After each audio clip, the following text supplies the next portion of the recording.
Hi guys, this time I've made a scientific calculator.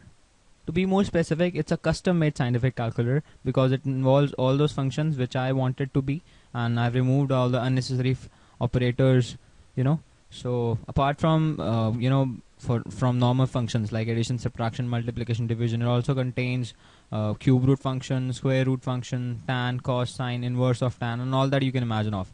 So I've used the header file math.h in the coding part for these operations, and you'll also see that there are a lot number of operations, but the number of buttons are very less. So I've used a concept of this shift button. What it does is when you press the shift button, it'll activate the upper part of the button.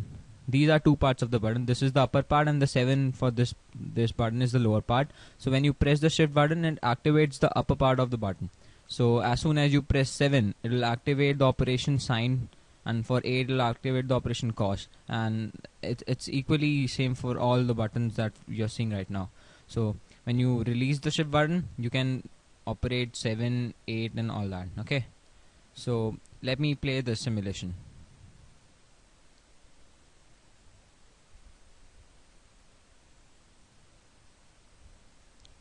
Okay, so when I played this simulation, it's a Proteus simulation.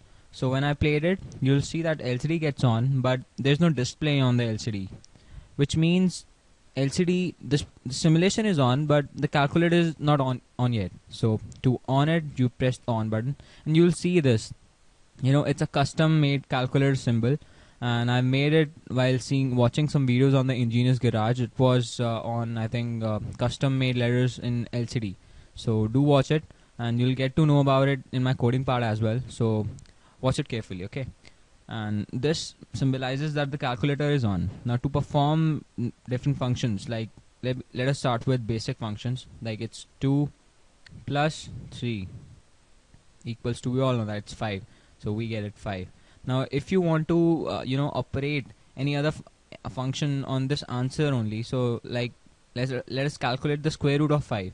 So you don't need to erase all that stuff again and then write 5, then do the square root of that.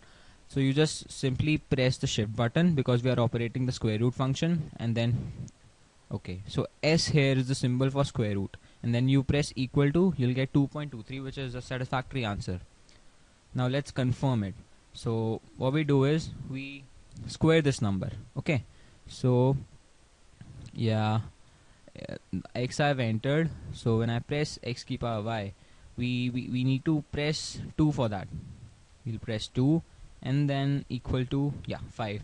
That's you can, it's a fair calculator. You can fairly see the results coming equal both the sides.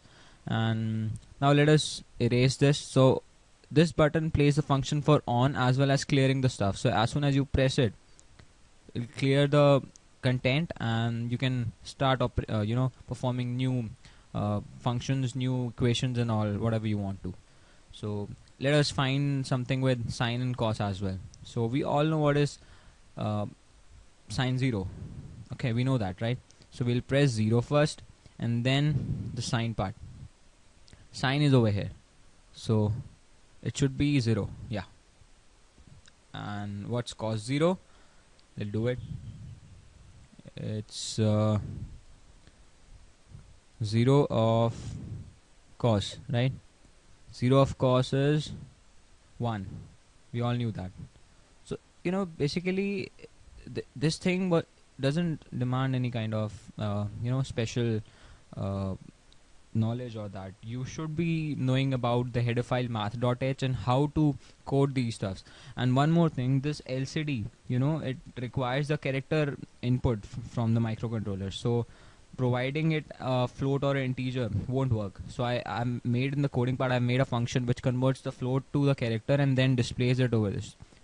You guys do watch the coding part as well. You get to know more about this calculator. So that was my project. Thanks for watching.